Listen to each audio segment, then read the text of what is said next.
Hello everyone. सो आज की कहानी सुनने के लिए सब तैयार? ओके। आज की कहानी है सुंदरवन नाम के एक जंगल की, जिसमें बहुत सारे जानवर रहते थे और सब बहुत हंसी खुशी रहते थे। लेकिन एक दिन अचानक क्या हुआ, उस जंगल में एक शेर आ गया। और आप सबको तो पता है, शेर तो दूसरे जानवरों को मार के खा जाता है और वो बहुत ताकतवर भी होता है। तो वो जो शेर था, जब उस जंगल में आया तो उसने कहा, अरे वाह, यहाँ तो बहुत सारे जानवर हैं। और वो क्या करने लगा, वो खूब डेली जो था रोज जानवरों को मारता और उनको खा जाता। अब जो जंगल के जो जानवर थे, उन्होंने सोचा कि अगर ऐसे ही शेर जो है सारे जानवरों को खाता गया तो एक दिन तो जंगल सारा खत्म हो जाएगा। सारे जानवर जंगल के खत्म हो जाएंगे। तो उन सब ने मिलाकर एक सभा बुलाई। और जब वहां पे एक मीटिंग हुई तो उसका जो नेतृत्व था, जो मॉनिटर था, वो कौन था? एक चालाक लोमड़ी। आपको पता है ना, लोमड़ी बहुत चालाक होती है। हाँ, तो उस लोमड़ी ने क्या कहा कि हम सब राजा के पास जाएंगे और राजा से विनती करेंगे कि आप हमें इस प्रकार से मत खाओ। हम खुद ही रोज एक एक जानवर आएंगे और आप हमें अपना भोजन बनाना। तो सब राजा के पास गए। जब सबने विनती करी तो राजा मान गया। राजा को लगा कि बहुत अच्छी बात है, मुझे तो कोई मेहनत भी नहीं करनी पड़ेगी। तो ऐसे ही एक एक करके डेली एक जानवर जाता और राजा उसको अपना भोजन बनाता।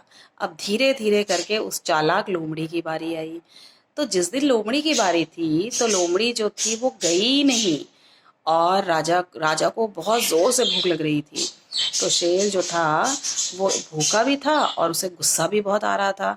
पर वो क्या करता, वो इंतजार करता रहा। फिर उसे लगा कि मैं दोपहर तक इंतजार करता हूँ, अगर कोई नहीं आया तो मैं फिर जंगल की तरफ चला जाऊंगा और किसी भी जानवर को खा जाऊंगा।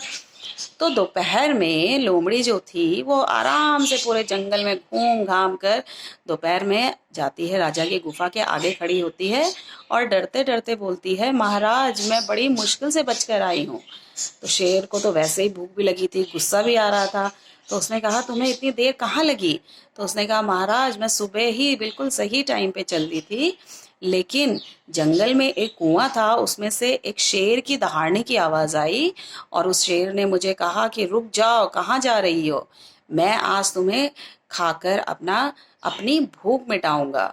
और मैं जैसे तैसे मैंने उससे प्रार्थना की कि मुझे जाने दो, और जैसे तैसे मैं बचकर यहाँ आई। अब जो शेर था वो वैसे ही बहुत गुस्से में था, घमंडी भी था और भूखा भी था।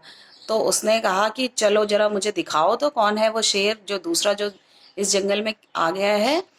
तो लोमड़ी जो होती है वो शेर को अपने साथ साथ लेके चलती है और वहां पर एक जंगल में एक कुआं होता है, वहां पे वो कहती है कि महाराज इस कुएं से ही आवाज आ रही थी। अब जैसे ही शेर जब उस कुएं में नीचे देखता है, तो आपको पता है ना कि पानी में हमारी परछाई दिखाई देती है। ऐसे ही शेर ने जब नीचे देखा तो उसको अपनी परछाई दिखाई दी। लेकिन वो शेर इतने गुस्से में था, इतना घमंडी था कि उसे कुछ समझ ही नहीं आया और वो जोर से दहाड़ा उसकी तरफ। और नीचे से भी, क्योंकि हम जब कुएं में आवाज देते हैं तो हमारी आवाज वापस आती है। तो ऐसे ही जब शेर दहाड़ा तो नीचे से भी वापस आवाज आई। फिर उसने बोला कि मैं तुझे खा जाऊंगा, और नीचे से भी आवाज आई, मैं तुझे खा जाऊंगा। तो शेर को बहुत गुस्सा आया, उसे लगा कि मुझसे ताकतवर इस जंगल में कौन हो सकता है। और वो गुस्से के मारे उस कुएं में डूब गया और वो वहीं पर ही मर गया। ऐसे सब जानवरों ने उस घमंडी शेर से छुटकारा पाया। तो बच्चों, आपने क्या सीखा इससे? बिल्कुल सही, हमें कभी भी घमंड नहीं करना चाहिए, हमें कभी भी गुस्सा नहीं करना चाहिए, क्योंकि गुस्से से हमारा सारा काम बिगड़ सकता है। ठीक है बच्चों? तो अब मैं दोबारा आपसे मिलूंगी एक और मजेदार कहानी लेकर। Okay, bye bye.